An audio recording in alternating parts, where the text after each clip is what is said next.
en la concepción de que en muchas ocasiones estos niños y niñas son concebidos o se contemplan como víctimas indirectas, como que no están sufriendo directamente el hecho de esos actos violentos. Y no se puede olvidar que, en concreto, los recursos que podemos tener a nuestra disposición o que conocemos en nuestro ordenamiento es que víctimas indirectas, en concreto en el año 2010, nos encontramos con que 55 menores quedan huérfanos como consecuencia de la muerte de sus madres, y en concreto 17 en el ámbito de Andalucía, de la comunidad autónoma andaluza. Es decir, que hablar de que se trata de supuestos de víctimas indirectas, pues creo que los datos no pueden llevarnos en ese sentido. En concreto, respecto del análisis de otros recursos, y en la comunidad autónoma andaluza, desde enero de 2011 a noviembre de este año, han sido atendidos 442 menores y 114 en concreto lo han sido en la provincia de Málaga. Por lo tanto, las actuaciones de violencia en el hogar, las actuaciones de violencia contra la madre, tienen trascendencia respecto de los hijos e hijas, sean testigos, y sin olvidar que en el año 2010 5 menores fueron directamente los que sufrieron con su vida la agresión de sus padres. Por lo que esos son los únicos casos de violencia directa respecto de los menores. ¿Qué mecanismos tiene? Yo creo que en este punto es esencial el análisis de la Ley Integral del año 2004. La Ley Integral contempla primero la creación de los juzgados de violencia de género.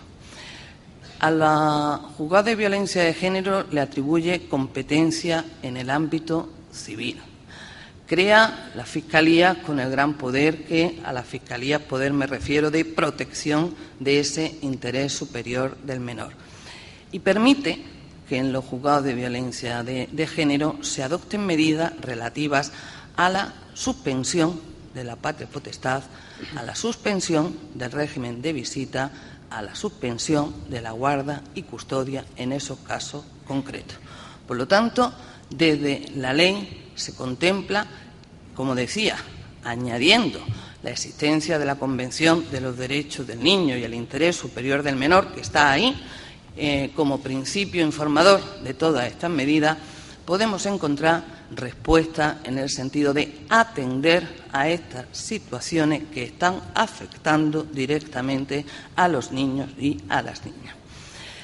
Estas competencias en el ámbito civil que se atribuyen por la ley en los artículos 65 y 66, vistos aisladamente, no supondrían ningún tipo de modificación respecto de lo que en el Código Civil ya se podía ver contemplado y, por supuesto, del ámbito del derecho penal y del Código Penal en concreto.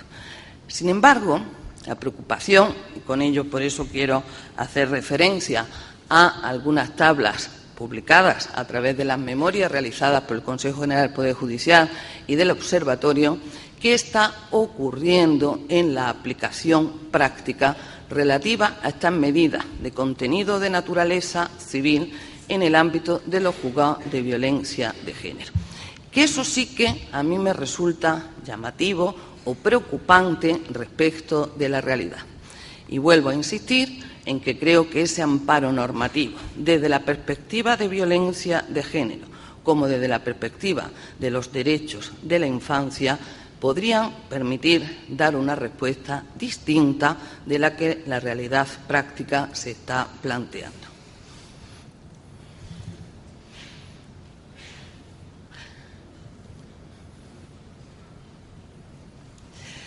Lo primero que quisiera poner de manifiesto es cómo en estos datos, que son datos que, como les digo, pertenecen a las memorias realizadas por el Consejo General del Poder Judicial y el Observatorio de Violencia de Género y Violencia Doméstica, es que el número de asuntos civiles que se ven en los juzgados de violencia de género son unos números que sufren una evolución en estos 2 años, 2009 y 2010, pero que si los comparamos con los números que reflejarían los asuntos penales, son números bastante ridículos. El número de sentencias civiles que dictan los juzgados de violencia de género, en este caso se toma como referencia el segundo trimestre del año 2005 por la implantación de los juzgados de violencia. Al primer semestre de 2010 sí que demuestra una evolución y un aumento, un incremento del 970%. Pero claro, ese dato hay que ponerlo en referencia con que el número de sentencias civiles lo fueron de 449 y se eleva a 4.805. La evolución sí que ha aumentado y se ha incrementado, pero los puntos de partida son raquíticos y los puntos de llegada tampoco suponen un gran incremento. ¿Qué tipo de medidas civiles se pueden adoptar por los juzgados y se vienen adoptando por los juzgados de violencia de género? Por tanto, como la atribución de la vivienda, la permuta de vivienda, la suspensión del régimen de visita, la suspensión de la patria potestad, suspensión de guarda y custodia, prestación de alimentos, protección al menor, etc. Total de medidas civiles, 104.533 en la evolución, en el cómputo total de estos 5 años.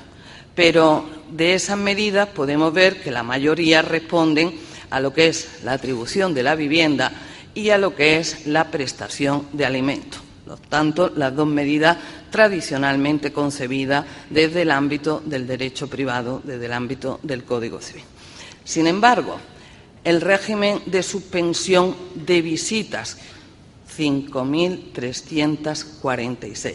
Y ya si nos referimos a la suspensión de la patria potestad, 544. En el cómputo de 5 años respecto de la aplicación de la ley integral.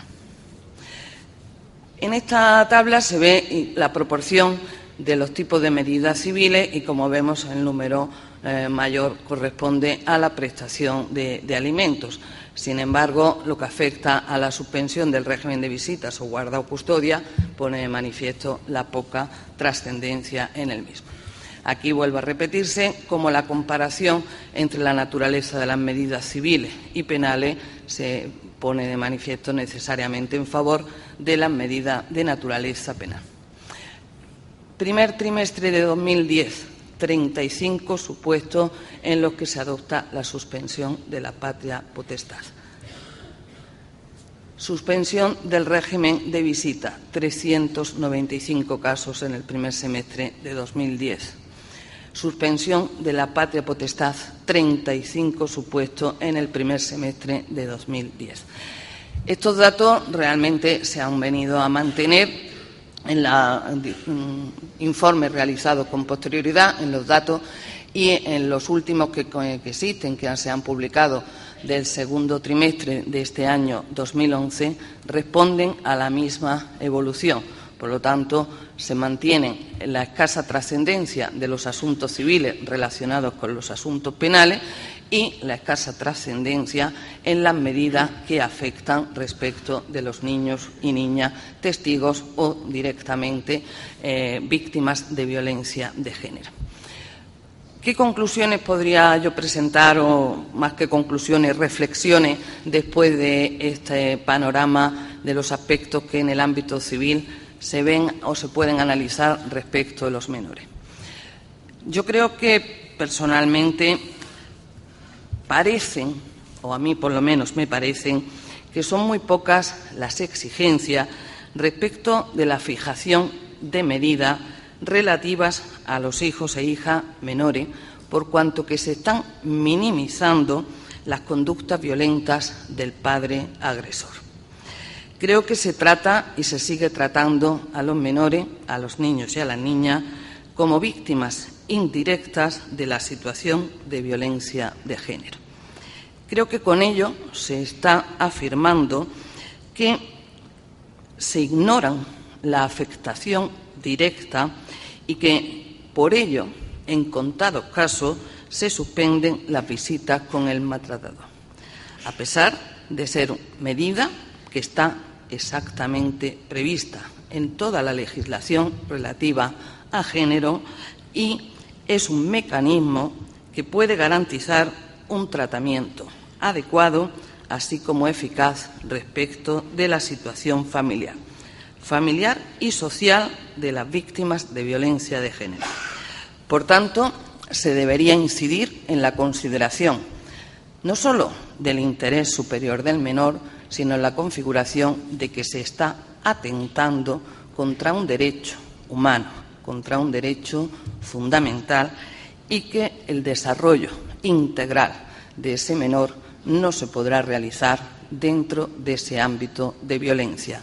Se le está impidiendo el derecho humano, el derecho fundamental del desarrollo integral en su vida y, por lo tanto, se está viendo afectado respecto de lo que es el ámbito de relación con el maltratador.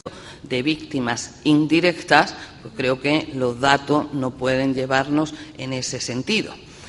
En concreto, respecto del análisis de otros recursos y en la comunidad autónoma andaluza, desde enero de 2011 a noviembre de este año, en la concepción de que en muchas ocasiones estos niños y niñas son concebidos o se contemplan como víctimas indirectas, como que no están sufriendo directamente el hecho de esos actos violentos. Nos encontramos con que 55 menores quedan huérfanos como consecuencia de la muerte de sus madres, y en concreto 17 en el ámbito de Andalucía, de la comunidad autónoma andaluza.